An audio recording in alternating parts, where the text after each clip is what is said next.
তাকওয়া পরহেজগারি করবে। এই তাকওয়া শব্দের অর্থ আমিরুল মুমিনিন ওমর ফারুক রাদিয়াল্লাহু তাআলা আনহু বিস্তারিত ব্যাখ্যা তিনি বয়ান করলেন। তাকওয়া হলো ওই জিনিস কাটা যুক্ত চলার নাম হইল তাকওয়া। কিসের নাম? কাটা যুক্ত পথে চলার নাম হলো তাকওয়া। রাস্তা নিজ যেখান থেকে হেঁটে যাবেন, নিজ দিয়ে পুরা কাটা বিছানো, সাইডেও কাটা, বামেও কাটা, উপরেও কাটা, এই রাস্তার মধ্য দিয়ে তোমাকে যাইতে হবে। কিন্তু ওই কাটা যদি শরীরে না ফুটাইতে চাও তাহলে কত সাবধানে তোমাকে চলা লাগবে একটু বলো। সামনের থেকে কোনো আওয়াজ আসছে না, মাইকালা কোথায় গেছে?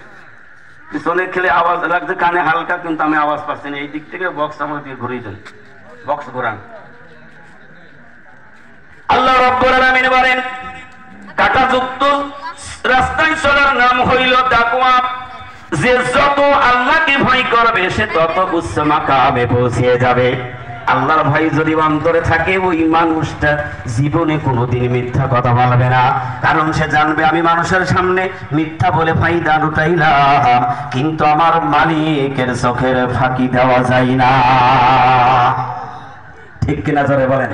ফাঁকি দেওয়া যায়? আল্লাহর ফাঁকি দেওয়া যায় না। যে কথা আমার বলার উদ্দেশ্য, আমাদের জীবন দিয়েছেন আল্লাহ, মৃত্যু ঘটাবেন আল্লাহ। এখান থেকে যদি আমরা চলে যাব, কি নিয়ে যাব? দুনিয়ার তো কোনো সম্পদ আমার সাথে যাবে না, এমনকি সন্তান, স্ত্রী, পুত্র কেউ কারোর সঙ্গে যাবে না। কালাম পাকের মধ্যে আল্লাহ খুলে খুলে কি সুন্দর করে বয়ান করে শুনিয়েছেন, ইয়াউমালা ইয়ানফাউ মালু ওয়ালা বানুন ইল্লা মান আতাল্লাহা বিকলবিন সালিম। সুবহানাল্লাহ। আল্লাহ রাব্বুল আলামিন শুধু ভয় করার কথা বলেন না, আল্লাহ রাব্বুল আলামিন ডাক দিয়ে বলেন, ওরে বান্দা সেই দিনের কথা কিবার ভাবো যেদিন তোমার দুনিয়ার কোনো সম্পদ তোমার কাজে আসবে না। ওরে অট্টালিকার মালিক, জমিদারির মালিক, কোটিপতির মালিক, তুমি যত টাকার মালিক হও না কেন, তুমি যদি কোটি কোটি স্বর্ণের মালিক হও না কেন, যেদিন তোমার মৃত্যু হয়ে যাবে এমন একটা পোশাক পরিয়ে দেবে যে পোশাকের কোনো পকেট লাগানো নাই, খালি হাতে চলে যেতে হবে।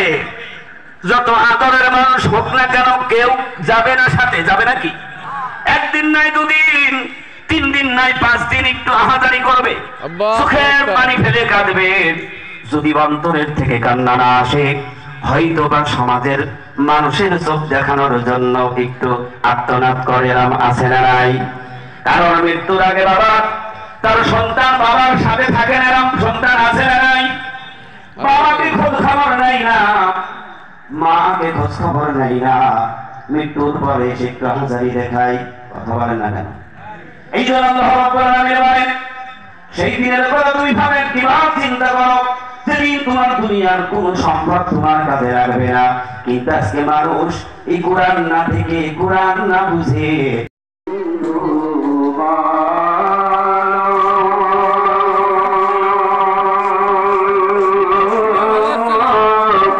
কেউ নয় দেয়া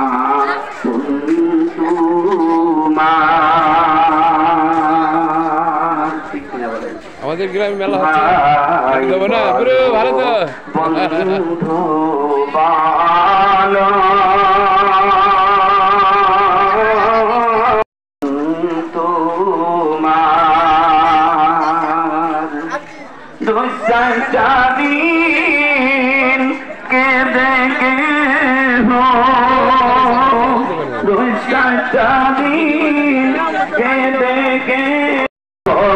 খবর তুমি কারলা গিয়া করলা রে সুখের ঘর, পাগল মন আমার তুমি কারলা গিয়া করলা রে বাড়ি ঘর।